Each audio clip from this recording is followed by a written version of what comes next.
नमस्कार। इतिहास की बातें पुरानी होती हैं, कुछ बातें तो बहुत पुरानी होती हैं।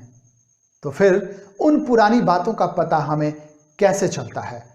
कुछ न कुछ उसका एक आधार होता है, कोई ना कोई स्रोत होता है जिससे इतिहास में कहानी लिखी जाती है।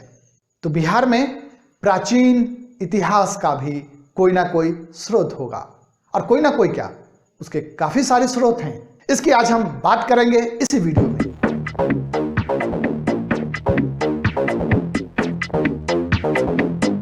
सबसे पहले देखिए, बिहार के प्राचीन इतिहास के जो स्रोत हैं वो दो हैं। दो हैं का मतलब दो तरह के हैं तो बहुत सारे। तो दो तरह के कौन कौन से हैं? तो एक तो पुस्तक है, और जो दूसरा स्रोत है वह है पुरातात्विक साक्ष्य। पहले बात करते हैं पुस्तक वाले साक्ष्य की।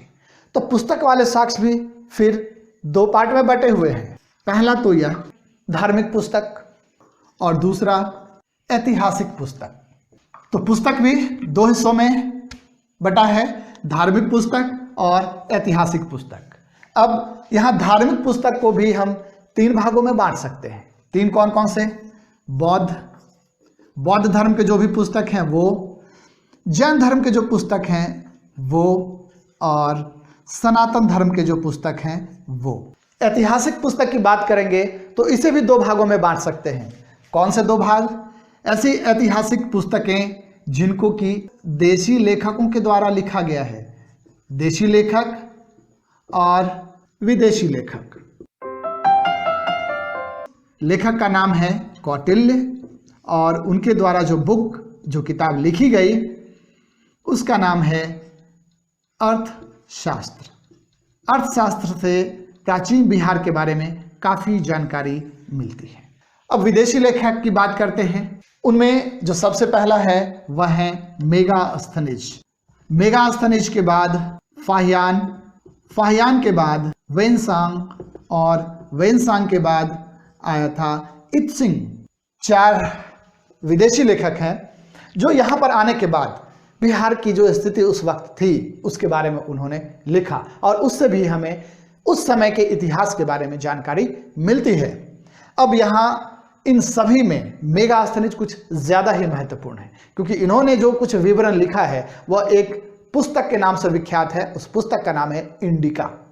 तो मेगास्थनीज ने लिखा इंडिका, और फाहियान, वेनसांग और इत्सिंग, इन सभी ने अपना यात्रा विवरण लिखा है, और उनके यात्रा विवरण से हमें उस समय के बिहार के बारे में पता चलता है। इनको क्रम से भी याद रखेंगे, यह क्रम से ही लिखा हुआ है। अगर आप इनको याद करना चाहते हैं तो यहाँ देख लें, M Megasthenes, F Fahien, Xuanzang, H Itsing, E MFHE, यह क्रम है MFHE। अगर इसको आप कुछ ट्रिक के साथ याद करना चाहते हैं इस क्रम को, तो वह ट्रिक है M for male, F for female, H male female, then honeymoon, और हनीमून के बाद एग्जिट, चले गए। मेल फीमेल हनीमून मनाए और चले गए। तो M से आपको याद आ जाएगा मेगास्थनीज, H से आपको याद आ जाएगा फाहियान, H से आपको याद आ जाएगा वेनसांग, और E से आपको याद आ जाएगा इत्सिंग। तो ये चार यात्री थे। और अब धार्मिक पुस्तक की बात करेंगे। तो धार्मिक पुस्तक में सबसे पहले बात कर लेते हैं बौद्ध धर्म की कौन सी पुस्तक है जिससे हमें प्राचीन बिहार के बारे में कुछ जानकारी मिलती है। किताब का नाम है बौद्ध धर्म का इतिहास। इसके बारे में यह पूछा जाता है प्रश्न कि इस किताब को किसने लिखा? तो लामा तारानाथ ने इस किताब को लिखा था, बौद्ध धर्म के इतिहास को, और इससे काफी कुछ जानकारी मिलती है हमें बिहार के बारे में। वह है अंगुत्तर निकाय। इसमें जो 16 महाजनपद थे उस समय 6ठी शताब्दी ईसा पूर्व में पूरे भारत में, उसकी सूची मिलती है अंगुत्तर निकाय में। तो यहां मैं लिख दे रहा हूं 16 महाजनपदों की सूची। एक जैन धर्म की भी किताब है जिसमें 16 महाजनपदों की सूची मिलती है, और उस किताब का नाम है भगवती सूत्र। तो भगवती सूत्र जैन धर्म की किताब है जिसमें 16 महाजनपदों की जानकारी मिलती है, और अंगुत्तर निकाय बौद्ध धर्म की किताब है जिसमें कि 16 महाजनपदों की सूची मिलती है। तो यह भी काफी महत्वपूर्ण है, यह भी कई बार पूछा गया है और बराबर पूछा जाता है। और अब बात करते हैं सनातन धर्म की। सनातन धर्म की कौन कौन सी किताबें हैं जिससे कि हमें बिहार के इतिहास के बारे में जानकारी मिलती है? तो इसमें बहुत सारी किताबें हैं, जैसे आप यहाँ देखें वेद, पुराण। वेद और पुराण के अलावा रामायण, महाभारत और ब्राह्मण। यह ब्राह्मण आप ब्राह्मण जाति से नहीं समझेंगे, यह ब्राह्मण उस समय की पुस्तक को, धार्मिक पुस्तक को कहा जाता है, जिसमें वेदों के बारे में टीका, टिप्पणी एवं व्याख्या मिलती है। तो ब्राह्मण किताब है, वेद है, पुराण है, रामायण है और महाभारत है। इन सभी से भी बिहार के बारे में कुछ ना कुछ जानकारी हासिल होती है, क्योंकि बिहार का जिक्र इन किताबों में है। अब यहाँ पर एक चीज और आप जान लें कि वेद जो हैं इनकी कुल संख्या कितनी है। इसी तरह पुराण जो है इनकी कुल संख्या कितनी है, ये दोनों याद रखने वाली चीज है। वेद की संख्या है 4 और पुराण की संख्या है 18। 18 पुराण है कुल और वेद है कुल 4। अगर आपने यह समझ लिया कि वेद 4 हैं तो उनके नाम भी जानना चाहेंगे कि कौन से 4 वेद हैं। तो सबसे पहला है ऋग्वेद, जो कि सबसे पुराना वेद भी माना जाता है। ऋग्वेद के बाद आता है सामवेद, सामवेद के बाद आता है यजुर्वेद और यजुर्वेद के बाद आता है अथर्ववेद। तो ये 4 वेद हैं और 18 पुराण, उसका नाम जानना कोई जरूरी नहीं है, संख्या ही काफी है। इसके अलावा पुरातात्विक साक्ष्य भी हैं। तो अब यह भी जान लीजिए कि पुरातात्विक साक्ष्य में क्या क्या है जिनसे बिहार के प्राचीन इतिहास के बारे में जानकारी मिलती है। तो इसे भी यहां मैं लिख रहा हूं, मौर्यकालीन अभिलेख कह लें या अशोककालीन अभिलेख कह लें।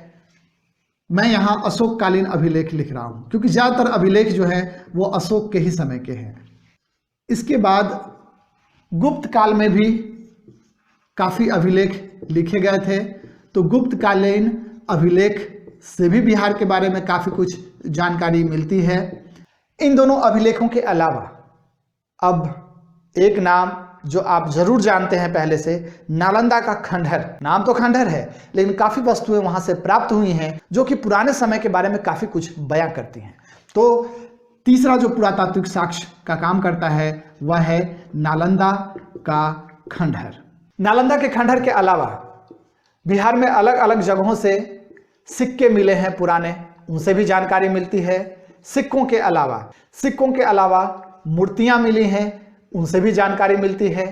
मूर्ति के अलावा मृदभांड बिहार से काफी मिले हैं, इनसे भी बिहार के इतिहास के बारे में जानकारी मिलती है। अब आप पूछेंगे मृदभांड क्या है, तो मृदभांड कहा जाता है मिट्टी के बर्तन को।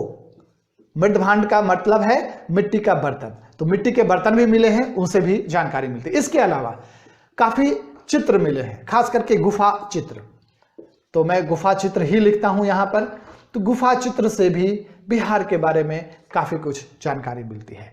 तो ये है पुरातात्विक साक्ष्य 1, 2, 3, 4, 5, 6 और 7।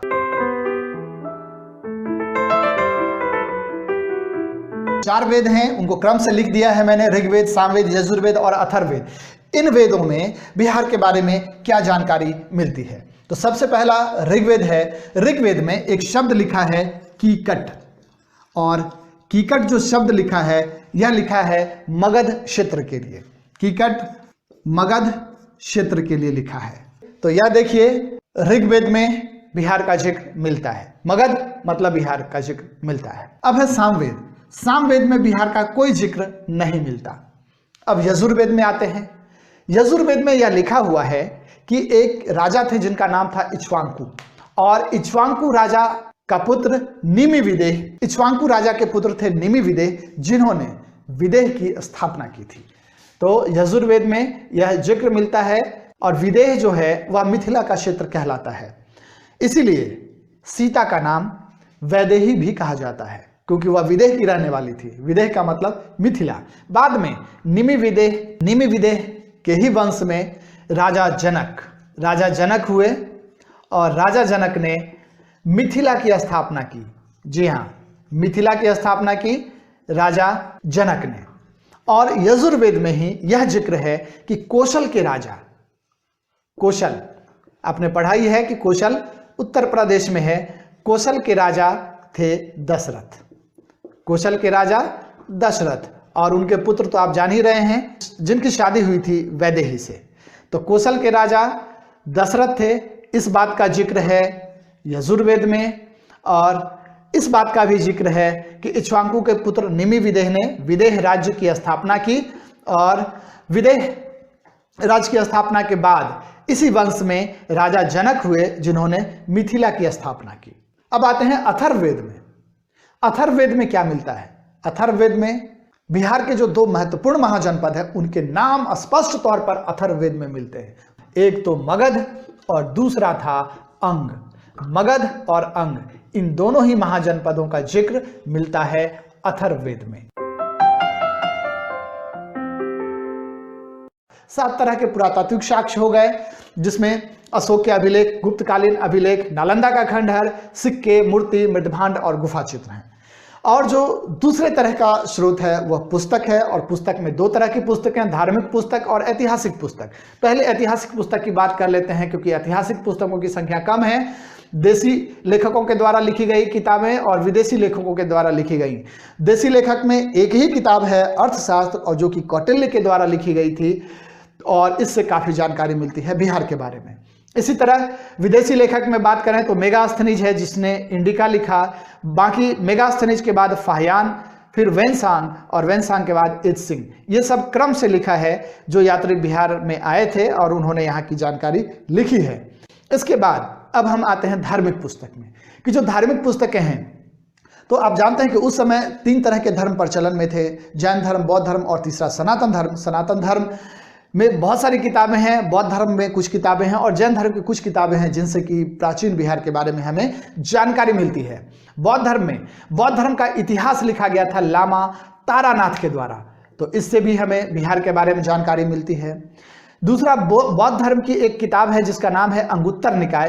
अंगुत्तर निकाय में 16 महाजनपदों की सूची मिलती है, और यह काफी महत्वपूर्ण है, यह काफी बार पूछा गया है और पूछा जाता है। इसी तरह 16 महाजनपदों की सूची एक और किताब से मिलती है, लेकिन वह जैन धर्म की किताब है जिसका नाम है भगवती सूत्र।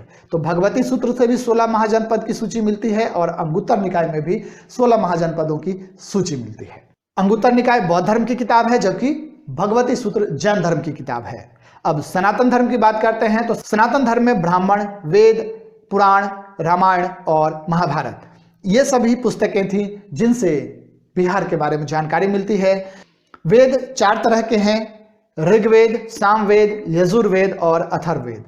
पुराण 18 हैं, रामायण तो एक ही है, महाभारत भी एक ही है। ब्राह्मण कैसा रहे? अब सवाल आपसे, इंडिका के लेखक का नाम बताएं। नाम आप अपनी कॉपी में लिख सकते हैं या फिर यहां कमेंट बॉक्स में लिखकर आप अपना जवाब दे सकते हैं। उम्मीद है आज की क्लास आपके काम की होगी। अगला वीडियो लेकर फिर हाजिर होऊंगा, तब तक के लिए नमस्कार।